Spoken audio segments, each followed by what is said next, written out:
Hello, everyone. This is Jonathan Little for PokerNews.com. Today we have a hand from early in the tournament. I entered the blind slightly wrong. It's actually 50-100. I wrote 5-10, but that's fine. We have a 40-year-old guy from under the gun making it 300. The player in seat 9 calls, and with King, Queen of Hearts in the cutoff, this is a very easy call. This is a hand that's going to flop very well in position, and if you remember back to the previous hand that I made for PokerNews.com, make sure you've watched that if you have not, we don't want to be 3-betting very much versus the under the gun raiser. I think if I had a hand like Ace-Jack offsuit or King-Queen offsuit, I would consider 3-betting as a bluff. But with King-Queen suited, we're certainly going to flop well enough to justify calling. So flop comes Queen 7-2, 1 heart. This is a great spot to call. We have an old guy leading from the big blind. So if the pre-flop raiser continuation bet, I would not read a whole lot into this. But whenever this old guy bets into us, it's typically going to be with a very strong hand. So what are the very strong hands here? Pocket 7s and pocket 2s, really. Or it's going to be with a marginal made hand, like Queen-Jack or 8-7. Or it's going to be with a draw, like a flush draw. So against the nut hands, I certainly don't want to play a big pot, so that should lead me to call. Against his marginal made hands, well, those are drawing thin, and I don't want those to fold, so that should also lead me to call. And if he has a draw, quite often it's going to be somewhat obvious if a spade comes and he bets the turn and then he bets again on the river, because there are no other realistic draws here. So I'll be able to play reasonably well versus those hands if I call. You may think I need to raise to try to price out the draws, but really, the problem with raising is that if we do raise, he's probably going to fold a lot of his marginal made hands, which is bad for me. And also, if he does have a nut hand, we end up just losing a gigantic pot with almost no equity. So this is a great spot to call and see what develops. If he checks to us on the turn, we can be reasonably confident we have the best hand. If he keeps betting on the turn, and the turn's not a spade, we can also just call to keep him with all of his marginal made stuff. So the turn's a 3 of hearts, which is fantastic for me. Notice the pot's already 3,000, and I have 7,000 behind. So we have to figure out if I want to play for all the money on the river, or if I want to play this a little bit more cautiously. And I think in general here, I would be willing to play this for all the money. The problem is that if I try to bet something like 2,200 on the turn and then jam the river for a 2/3 pot bet, that is going to have a tough time getting called by a hand like 8-7 or Queen 10. So that's going to lead me to bet small here and just understand I'm not necessarily playing for stacks.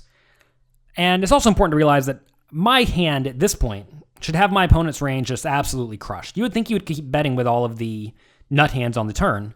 So when he checks, we can be very confident we have the best hand, and we're just going to throw out a small bet here to try to get called by all of his junk. I say junk, meaning flush draws, top pairs bad kicker, 7s with bad kicker, maybe even something like ace-2.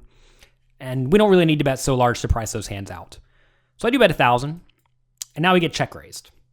So this is where it's very important to understand that just because you have a read or something like that, that your opponent does not like his hand when he checks the turn, well, now when he check raises, you are presented with very different information, and this should lead you to reevaluate. So now which hands would this guy conceivably check raise the turn with? Especially to this size, not even all in, right? If he's not check raising all in, we can kind of make the assumption that that is because he thinks we are drawing so thin to where he can give us great pot odds in position and still let us call. Because notice right here, I have to put in 1,500 to win a pot that's going to be 8,000. So I'm getting just direct pot odds to draw to my flush. So given I'm getting the proper pot odds to draw to my flush, plus if we do get my flush, given it's the backdoor flush, I'm almost certainly going to get paid if my opponent does have a good hand, which I think he probably will. This is a great spot to call. I do not want to raise, because if I raise, think about the range my opponent is going to get it in with. It's probably going to be like Queen-Jack and better, and he almost certainly doesn't have Queen-Jack. And that's going to be about it. I mean, maybe he's running an insane bluff with something like 6-5 of spades. I mean, I guess I could see that. That'd be a pretty sweet play, but I don't know why he just wouldn't check shove the turn to try to maximize fold equity. Because he really doesn't want to check raise small here and have me call the turn and then just have me hero call the river, because that would be a disaster.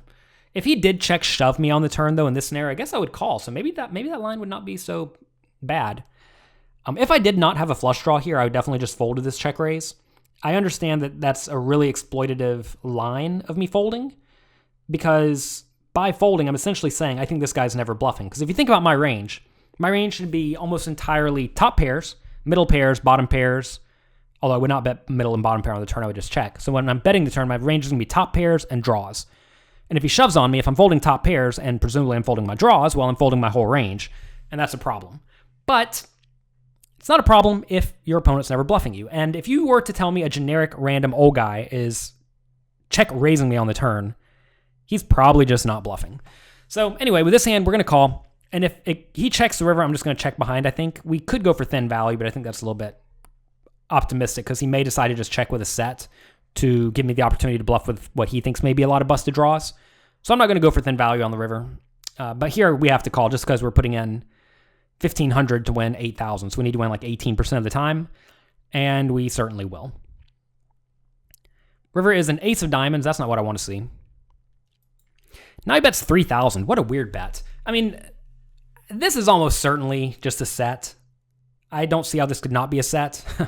Also notice that 5-4 got there if he did happen to have a hand like 5-4 of spades or 5-4 of hearts, so we lose to that as well. If he had the ace-high flush draw, that got there as well. So at this point, even though we are getting, again, pretty great pot odds, we have to put in 3 to win what will eventually be 14,000, so we don't need to win very often at all, 20-something% of the time. I think we're winning here very close to zero. I mean, the only hands we're actually beating are 6-5 of spades, 6-5 of hearts, 6-4 of spades, 6-4 of hearts, but those almost certainly don't lead the flop. The heart ones don't, at least.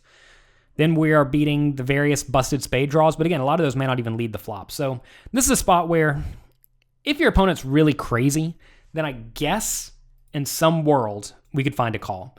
But in the world that I live in, I think this is just a very easy fold. It's a little bit unfortunate when your top pair and a flush draw becomes essentially a bluff catcher, but when our opponent does check raise us so small in the turn, we are getting the right price to call, and that's perfectly acceptable. So assuming I fold, let's see if we do fold, I'm going to be very happy with the way I played this hand, and if we got a flush, clearly we would have gotten paid, and that would have been that. So a little bit of a discouraging, depressing hand this week for Poker News, but that's okay. Poker's not always fun where you just get the nuts and pile your money in. If y'all have any questions or comments for me, please let me know on Twitter at Jonathan Little or in the comments section. And thank you very much for watching. I appreciate it, and be sure to check back next week for another educational poker hand.